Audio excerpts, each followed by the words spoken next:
Welcome, everyone, to Founder series brought to you by One Pitch. We sit down with founders, get them to share with us more about their journey, what and who the company is, where it's headed next, and uncover truths behind how these entrepreneurs have created success for themselves. Our guest today is Sam Shepler. He's the founder and CEO of Testimonial Hero.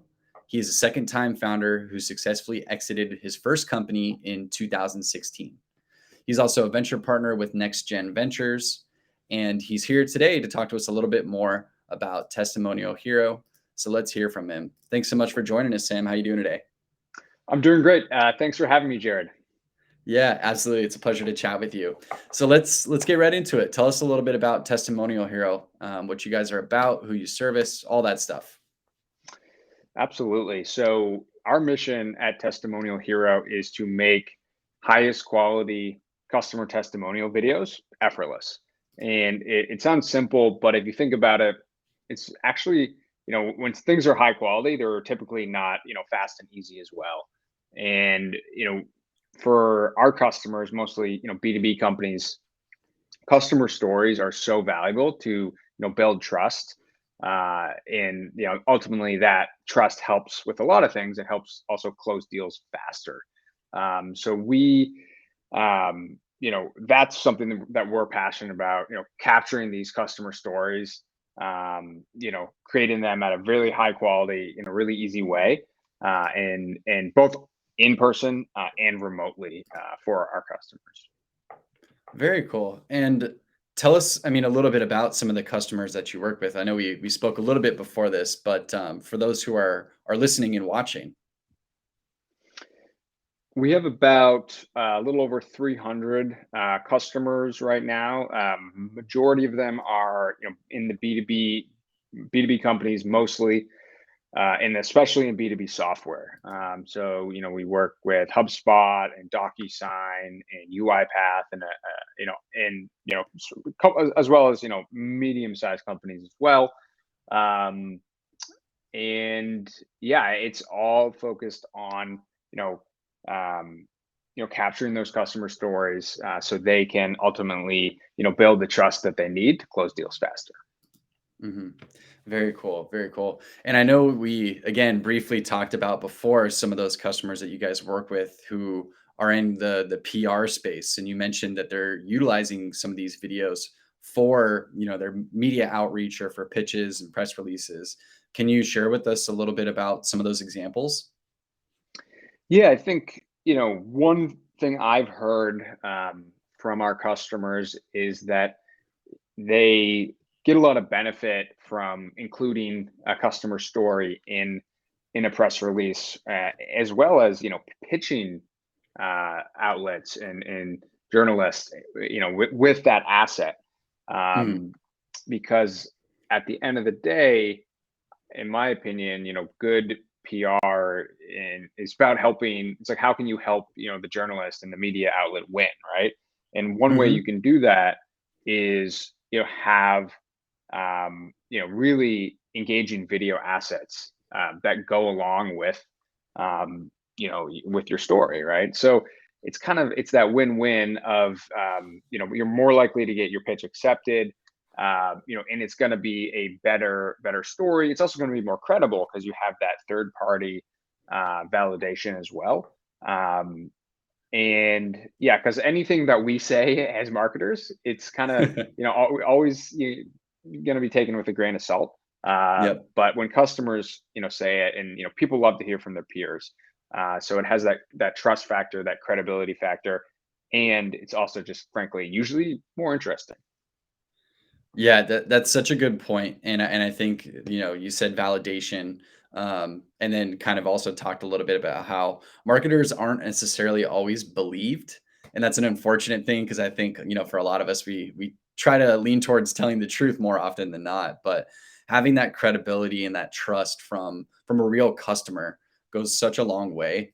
We hear this countless times on the podcast that we have with journalists that we interview, and they tell us, hey, it's great, that you're telling me about this pitch or that you want me to talk to your spokesperson. But more often than not, they want to talk to real people. They want to make sure that what's being said is actually factual and being able to back up, again, what the marketing team might be sharing with them. So makes a ton of sense. And for those of you listening, again, this is a great tool to consider using for some of your press outreach. Um, so Sam, I'm curious, what do you guys have on your roadmap for the next 6 to 12 months? What are you guys kind of stewing in or building that people can kind of keep an eye out for? I think one of the biggest initiatives that we have is around this idea of, it's kind of driven by this my philosophical perspective that customer content and customer video content is not just is no longer just a monolithic event, that is introduced like mid funnel or end of the funnel. It's just really something that needs to be injected throughout the entire buyer journey, right? Hmm. So instead of the monolithic 2-minute video testimonial, it's really like, yes, you need that, but you also need the 30-second version, the 15-second version. You need the 30-second version on a specific topic. You need to understand what are the QFDs, the questions, fears, and doubts that your buyers have at any given stage of the buyer journey, and Hmm. then try and answer them in the most powerful way, which is of course from your customers, right? And I say you need to do, really, you don't have to, but if you want to perform at the highest level, it behooves you to do that. And especially when increasingly more and more of your competitors will be leveraging customer video. And so that is honestly, to get back to your question, what are we focused on? It's helping, companies, actually create a lot more customer micro content, and Hmm. really, inject that customer voice throughout the whole buyer journey, not just that single monolithic testimonial, that not the one and done. Hmm. Yeah, that's super interesting. And where, I mean, if if you have any examples, where are you seeing folks kind of insert that into the funnel? Is it something as simple as an email, or are they going well above and beyond to kind of paint that clear picture of who their ideal buyer is and why this would relate to the person they're trying to sell to? So I look at it as, customer content at the macro level is just another form of content, and it can be used really anywhere. Um, Hmm. and so for example, uh, you know, on there's all the obvious places, your customers page. Anytime there's a conversion, you're going to want like an extra bit of social proof. But then, there's other, less obvious things like, on your FAQ page, instead of having like a text response, could you include, or actually a customer, answering that, question, Hmm. right? We have customers who do that. Uh, you know, Advertising for sure. Top of the funnel ads on YouTube pre-roll, LinkedIn ads. That's becoming like a really good and more popular use case for short video testimonials. And then again, coming back to the whole idea, like, it's all, at the end of the day, it's all content. Really, like, email nurture. You know, Hmm. anything. Anything anywhere you typically would think about using content. It's more of this idea. To me, it's more the idea that you know everyone is. It's so noisy, and we were all bombarded by so many messages, and we need. As marketers, we need something that's a little bit different to stand out. And one Hmm. way to cut through the noise and be a little bit different, as well as highly credible, is having your message, whatever you're trying to get across, come from that credible third party, your customer. Mhm. Yeah, that's such an interesting use case too when you mentioned like something as simple as like a LinkedIn ad or a YouTube ad. I mean, it's you have the video, you've got the content, kind of like stretch it out, use that, it has longevity to it. And I find that Super interesting. And again, such a unique way from the perspective of a company to be able to not necessarily talk about themselves directly, but to have somebody else do that, which, we know how important that is. Very cool. Very cool. So Sam, I know you've got somewhat of an entrepreneurial background. You've exited your first company on your second, if not your third, I believe. Um, I'm curious, what are like the top 2 to 3 learnings that you've experienced through doing all this? I think one, well, I don't know if they're in order, but I can tell you, a couple that are kind of top of mind this week. You know, Okay, um, perfect. and one of them is simply, understanding your, domain expertise, and really trying to work in your, in your circle of competence, like in your in your area of expertise, and not just on like on what is like object, or what is like seems like a hot space, or like a good business model, right? Mhm, um it's really, it's just so like entrepreneurship is very hard.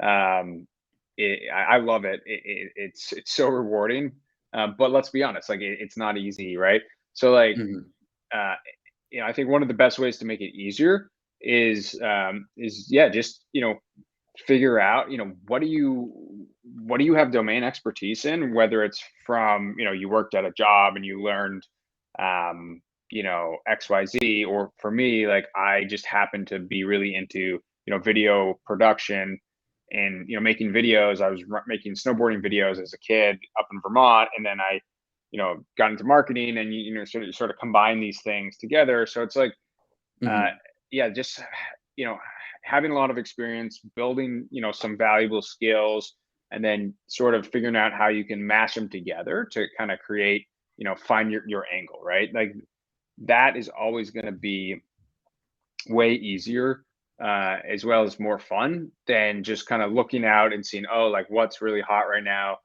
I will try to work on that. Like it's so important, I think, to you just have a way better chance of succeeding if you can kind of build that domain expertise.